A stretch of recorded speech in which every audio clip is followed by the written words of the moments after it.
¿Qué tal, amigos? Fe y Fuego, Samuel Rodríguez aquí, su servidor, como siempre, con las voces unidas en este mismo momento, en esta generación, cambiando este mundo para la gloria de Jesús. Hoy Carlos Olmos, con el mensaje Una piedra es suficiente. Los que conocen la palabra de Dios ya saben que este mensaje tiene que ver con la vida de David. Una piedra es suficiente. Entramos.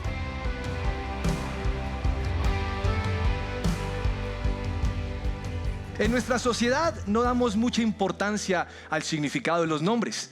Y no lo hacemos porque sencillamente nos gusta si suena bien o si combina con otro nombre, o lo hacemos porque hay una transferencia de generación en generación, es decir, el nombre que usó el abuelo, el bisabuelo, cosas por el estilo. El año pasado un portal de internet publicó los nombres que los colombianos decidieron en su mayoría. Le tengo aquí el top 3. Los que la gente cuando fue a la notaría a ponerle nombre a sus hijos, ellos eligieron. Y le tengo los nombres en cuanto a niñas y niños. Y voy a comenzar con las niñas. El nombre simple fue Luciana, Antonella e Isabela. Pero en los nombres compuestos fue María José, María Antonia y Ana Lucía. En el caso de los niños, el nombre simple fue Samuel, Santiago y Emiliano. Y los nombres compuestos fue Juan Martín, Juan José y Juan Esteban. Tristemente mi nombre no apareció por ningún lugar. Carlos Eduardo no es un nombre que esté en la actualidad o que la gente lo prefiera en la actualidad. Y para mí esto es un poco frustrante. Sin embargo, el tema tiene que ver con que nunca hacemos un alto en el camino para poder pensar lo que significa nuestro nombre, o lo que significa el nombre de las personas, o cuando vamos a llamar a nuestros hijos, si eso tiene algún significado. Lo cierto es que el nombre nos enseña o nos da avisos acerca de la naturaleza de la persona. Esto es algo muy interesante. Ustedes van a encontrar que en la Biblia, cada vez que se le puso un nombre a una persona, ese nombre tenía un significado, y ese significado hablaba de la naturaleza o la personalidad del individuo. Y en ese caso, al referirnos a Dios, también tiene mucho que ver, porque Dios tiene nombre y ese nombre identifica algo de Dios. Pero antes de hablarles de esto, quiero decirles que es necesario entender la diferencia entre nombre y título, porque son dos cosas diferentes. Si nosotros logramos entender la diferencia entre nombre y título, vamos a poder comprender un poco más las Escrituras cuando hace énfasis a esto. Por ejemplo, cuando dice Jehová proveerá, está haciendo menciona lo que es el nombre, pero también a la acción puntual que Dios efectúa en ese momento. El título es un calificativo, y es un calificativo que va relacionado siempre con el mérito o con el estudio o con el oficio. Ese es el título. Y a lo largo de la historia, Dios no solamente ha mostrado el título, sino también su nombre, y los nombres de Dios revelan sus facetas. Porque Dios es un Dios que a lo largo de la historia y a lo largo de los momentos ha revelado su faceta, pero también ha revelado su personalidad y su carácter. A lo largo de este tiempo nosotros podemos ver en la Biblia que Dios proclama una y otra vez su nombre, y cuando Él lo está haciendo, lo que está haciendo es revelando lo que es capaz de hacer. Por eso el nombre de Dios es importante. Y nosotros teníamos que tener eso en cuenta hoy. En tiempos difíciles, en tiempos de crisis, como lo que estamos viviendo en la actualidad, el nombre de Dios se sigue revelando de una forma diferente, con un diferencial. Significa que Dios va a actuar de una u otra manera con respecto a lo que Él sabe hacer, porque ni usted ni yo estamos solos. En este tiempo sé que muchos hemos tenido que usar las armas espirituales. Yo espero que usted entienda lo que le estoy diciendo. Si no, le voy a hablar un poquitico más adelante, después de este pasaje, lo que son las armas espirituales. Pero es el tiempo de emplearlas día tras día, momento tras momento. Y quiero referirme a 2 de Corintios, capítulo 10, versículos 3 al 5. Somos humanos, pero no luchamos como lo hacen los humanos. Usamos las armas poderosas de Dios, no las del mundo, para derribar las fortalezas del razonamiento humano y para destruir argumentos falsos. Destruimos todo obstáculo de arrogancia que impide que la gente conozca a Dios. Capturamos los pensamientos rebeldes y enseñamos a las personas a obedecer a Cristo. En este tiempo usted puede disfrutar las armas poderosas que Dios le ha dado. Hace un tiempo hicimos con mi esposa un Instagram Live para hablar con las personas y preguntarles cómo estaba su relación familiar, su relación de pareja en la casa, porque este confinamiento para muchos ha sido muy complicado. Y a mí me sorprendió que muchos nos estuvieran diciendo: óigame, por favor dígame cómo orar en pareja, denos algunos consejos de cómo orar. Y la verdad es que las armas espirituales incluyen eso, incluyen la oración. Hace unos días el pastor Andrés estaba predicando acerca de la oración y dijo: tenemos que orar como nunca. Y creo que en este tiempo hay sed porque Dios intervenga en la humanidad. Pero esta sed no puede ser momentánea, es decir, no puede ser hasta que nos levanten la cuarentena. No, tiene que ser un estilo de vida, de buscar a Dios, sea individual, en pareja o en familia.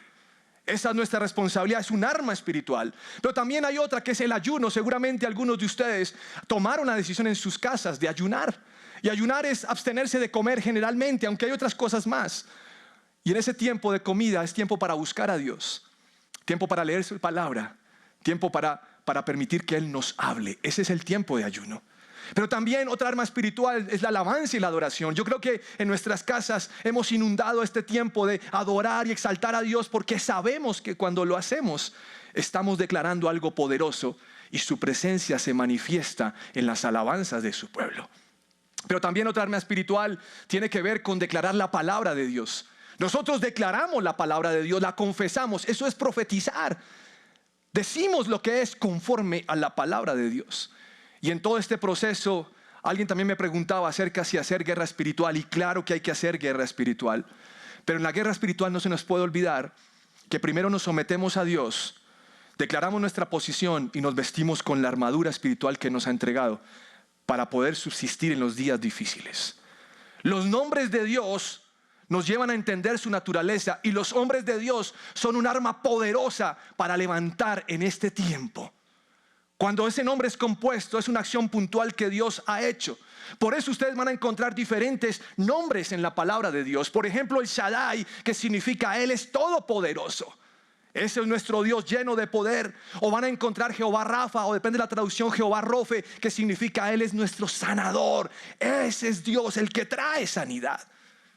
Pero también el nombre de Dios me habla acerca de que Él es salvación, porque a Él no solamente le interesa sanar un cuerpo, le interesa salvar esa vida y esa familia.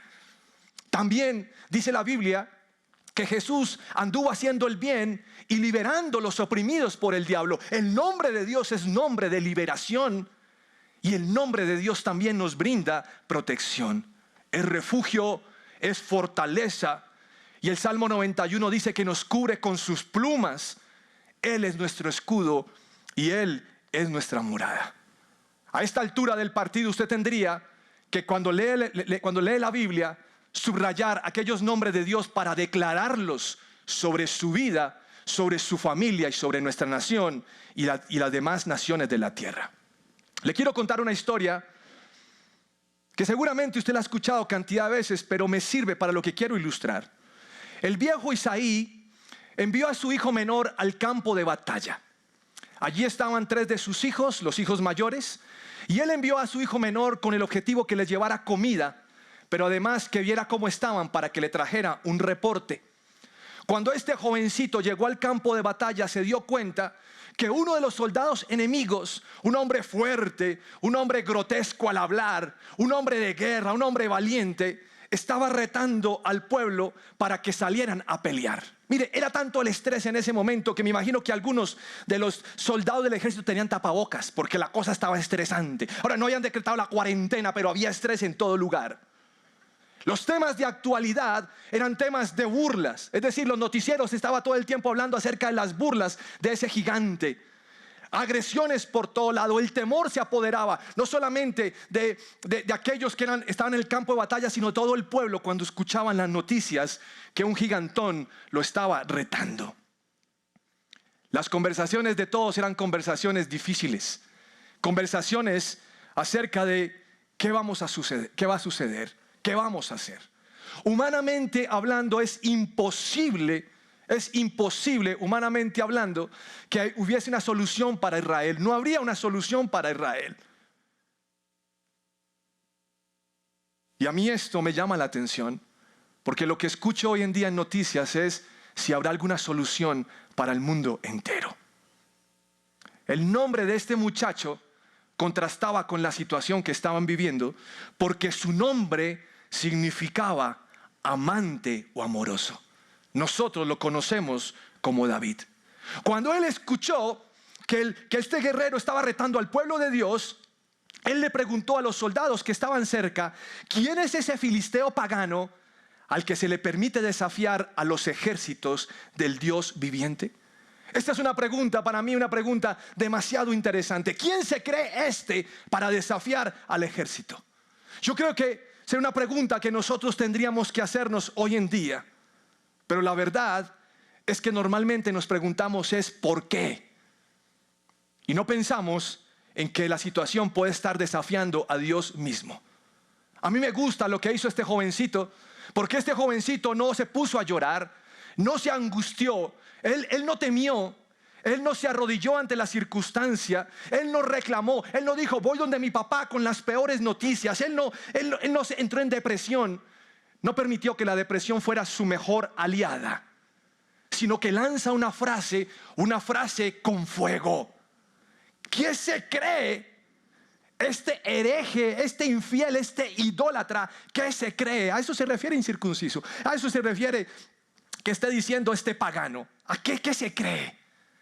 Y esa pregunta es una pregunta de celo.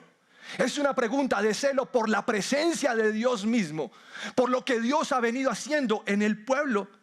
¿Cómo es que este virus ataca a Colombia y al mundo? ¿Qué se cree este virus?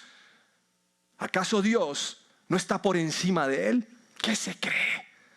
Bajo la coherencia de las palabras de este jovencito, lo llevó a ir al campo de batalla. Sus palabras tan solamente reflejaban que él tenía que ir al campo de batalla. Y en ese momento Israel carece de un líder con creencias fuertes y sólidas. Y no le estoy hablando de un líder de un grupo de conexión, o un líder como un pastor, o un líder como el presidente. Le estoy hablando de un líder en casa con convicciones para derrotar todo aquello que el enemigo quiere sembrar en su hogar, como la ansiedad, como la depresión, como la pelea, como qué hacemos con estos hijos. Este hombre fue al gigante porque seguramente conocía las circunstancias diferentes donde Dios le había demostrado su gloria y su poder. Ahora, no le estoy diciendo que salga a la calle ahora en paños menores a retar este virus. No estoy diciendo eso. Le estoy diciendo que usted necesita como hombre y como mujer tomar las riendas de su familia y orar fuertemente y declarar los nombres de Dios. En este tiempo nosotros, los que hemos puesto la confianza en Dios, tenemos que orar por las autoridades, por el gobierno, que Dios les dé sabiduría, por la policía, por los médicos, por las enfermeras. Orar por aquellos que nos llevan el domicilio a la casa, o por aquellos que están en los supermercados, o por cualquier persona que sepamos que se está jugando la vida afuera, porque se la están jugando, están poniendo el pecho con su trabajo. Y mientras ellos lo hacen, nosotros ponemos el pecho en el mundo espiritual, porque las guerras se ganan en el secreto. Y nosotros oramos en favor de nuestra nación. Independiente cuál es el credo, independiente cuál es, si está de acuerdo usted con el comportamiento del gobierno o no, su obligación es ir en el nombre de Dios y cubrir su nación en el nombre de Dios. Pues este jovencito se estaba alistando para la batalla. Así que él tomó 5 piedras, dice la Biblia, y las echó en su mochila. Para eso es mi mochila. Echó las 5 piedras. Voy a dejar una aquí afuera. Y él la tomó porque él no era un hombre, de cuidar ovejas y de matar leones y osos. Y tomó esto, pero la Biblia también dice que fue por su vara. O sea, sacó su vara. Y cuando él saca su vara, ahora, esta es mi vara, ¿no? En este tiempo, esta es mi arma asignada por mi esposa. Ella me dice, mire, ya llevo no sé cuántos días de confinamiento, y me dice, esta va a ser su vara, se encarga de esto. Ahora, esto puede servir para vehículo de transporte y huir, pero me ha tocado también hacer oficio. Así está David con su vara. Y también dice la Biblia que de repente él sacó de la bolsa su honda. Y yo le pedí a producción que me sacara la honda, y mire lo que me trajo. esta gente de producción, esta gente es maravillosa. No es esta onda, hombre, es la otra onda. La onda para poder tirar la piedra y para poder lanzarla. Así que este hombre va al campo de batalla. Y mire lo que dice la Biblia en 1 Samuel, capítulo 17, versículo 41.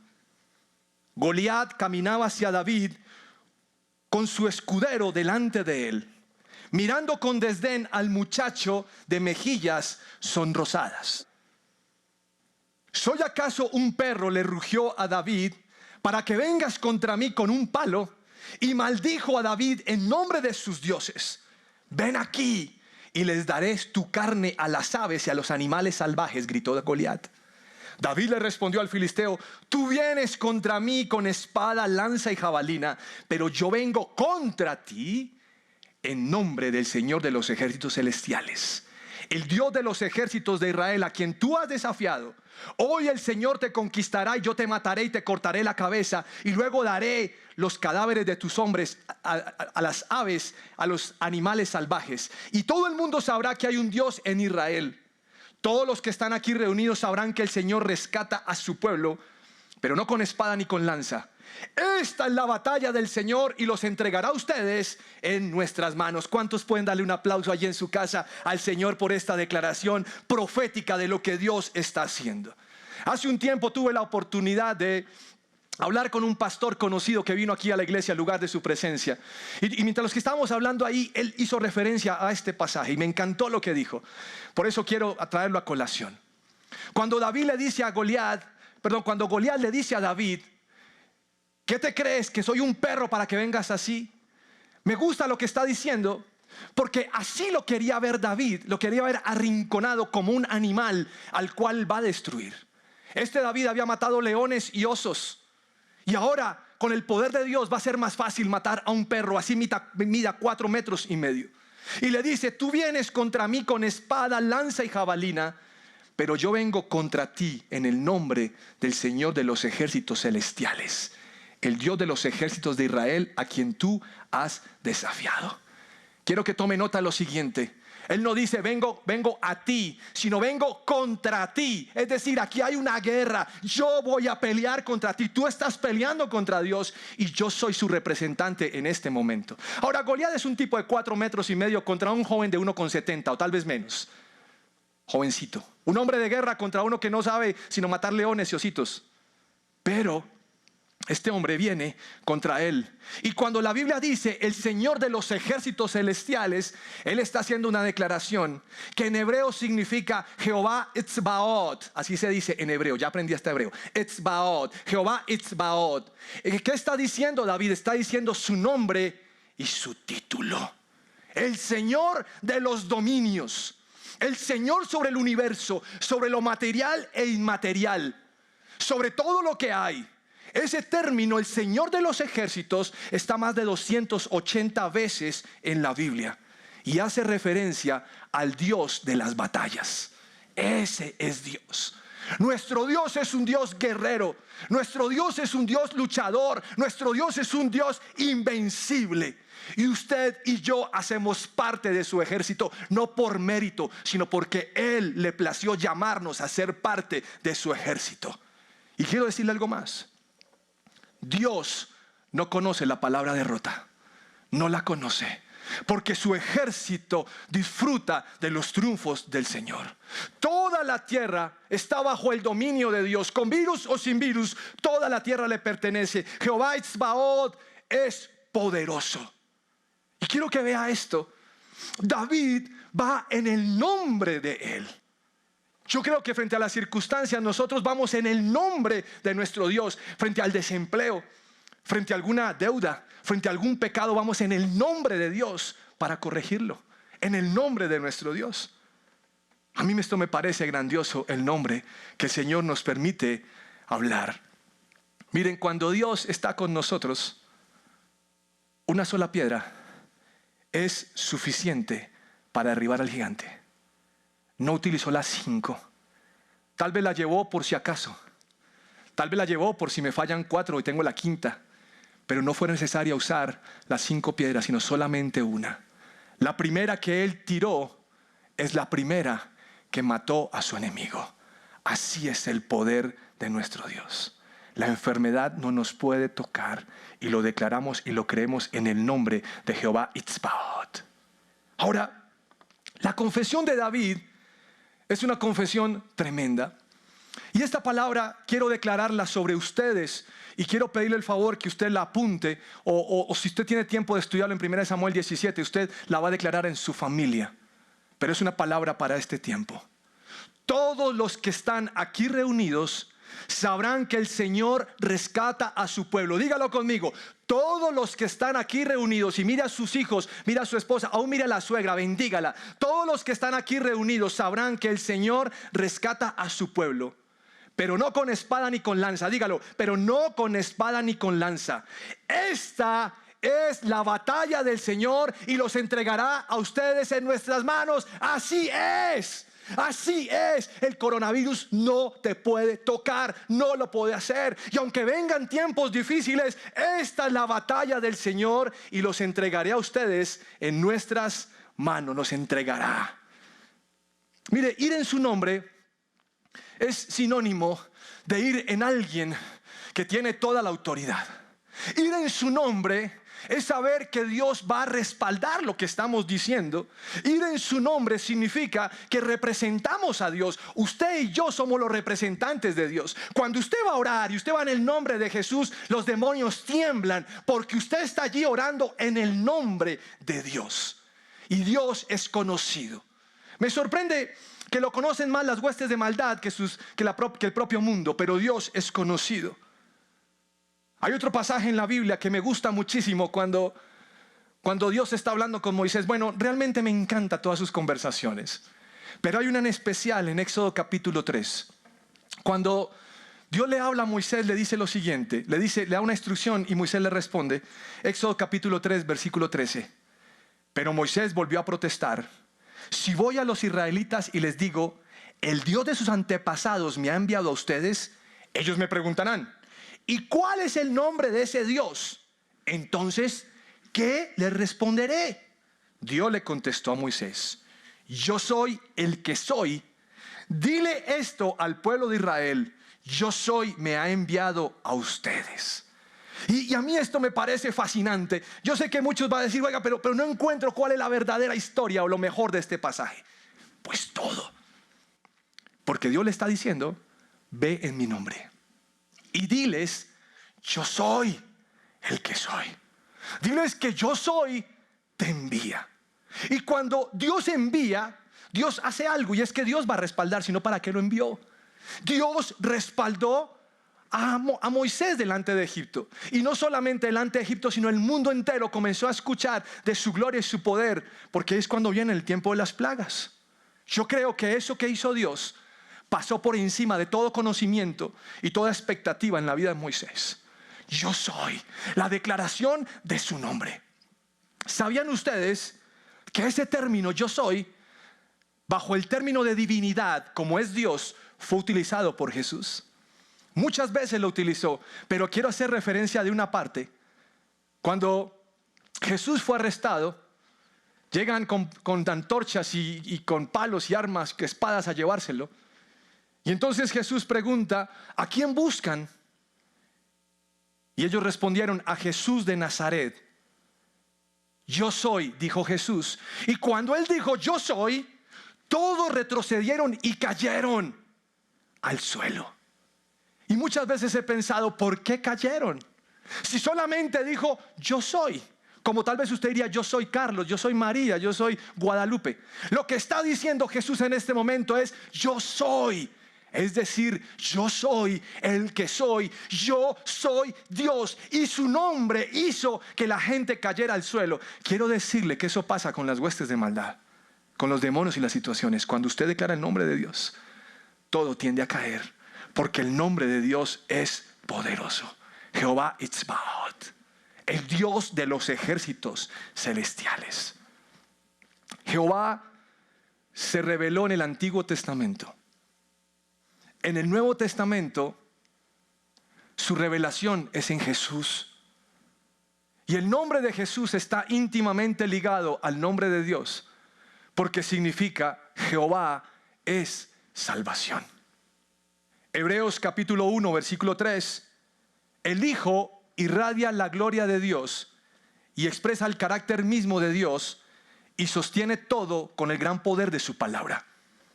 Después de habernos limpiado de nuestros pecados, se sentó en el lugar de honor a la derecha del majestuoso Dios en el cielo. Esto demuestra que el Hijo es muy superior a los ángeles, así como el nombre que Dios le dio es superior al nombre de ellos. Es el nombre de Jesús. Ya notarán ustedes que les he dado varios nombres para poder batallar en este tiempo. El nombre de Jesús es un nombre de esperanza. Si usted no tiene que orar en su casa, si usted está un poquito desesperado, ya no se aguanta, no se soportan con su esposo, con su esposa, con sus hijos, declare solo el nombre de Jesús. Porque el nombre de Jesús es esperanza. Pero en el nombre de Jesús, los demonios se postran, temen, tiemblan y huyen. Y les dije anteriormente que es tiempo de hacer guerra espiritual en el nombre de Jesús. En el nombre de Jesús hay salvación. Me invitaron a orar hace unos días con unos muchachos en una aplicación y querían que les compartiera algo pequeño de la palabra de Dios y quiero orar por ellos. Y cuando la persona que me invita me pregunta que si puedo estar un ratico, yo le digo sí, claro, y le pregunté si conocían a Jesús y me dijo no creo que lo conozcan. Lo primero que quise hacer en ese momento es hablar con ellos, darles ánimo, pero antes de orar por su necesidad de sanidad física, yo quería hablarles de salvación, porque Jesús es salvación. Y después de eso también recordé que Jesús es sanidad, por eso también hablé por sanidad. El nombre de Jesús es perdón de pecados, el nombre de Jesús es de milagros, el nombre de Jesús es de darnos lo que pedimos, es poder, es vida, y el nombre de Jesús trae gratitud. No en vano la Biblia dice lo siguiente en Juan capítulo 14, versículo: pueden pedir cualquier cosa en mi nombre y yo la haré, para que el Hijo le dé gloria al Padre. Es cierto, pídanme cualquier cosa en mi nombre y yo la haré. Ahora, después vamos a hablar de este versículo para que no lo van a malinterpretar, pero está diciendo que yo puedo pedir en el nombre de Dios. Y quiero finalizar con lo siguiente. Cuando Moisés enfrentó al faraón y David a Goliat, los dos fueron en el nombre de Dios. Y lo que estaban buscando en ese momento era liberación. Una piedra, una oración, un momento, un encuentro con la gracia de Jesucristo cambiará tu vida para siempre. Por lo tanto, si tú necesitas oración, por favor, visitadnos en este momento en daystar.com oración. Nos puedes llamar al 1-800-664-0029, donde hay gente disponible para orar por ti y por tu familia. Puedes visitarnos 24 horas al día en daystarespañol.com y siempre seguirnos en vuestras redes sociales. Aquí viene la bendición. Que la fuerza del Padre, la gracia del Hijo y la unción del Espíritu Santo haga esta semana una semana ¿de qué? De fe y de fuego. Y juntos, ¿qué haremos? Para Él cambiaremos este mundo.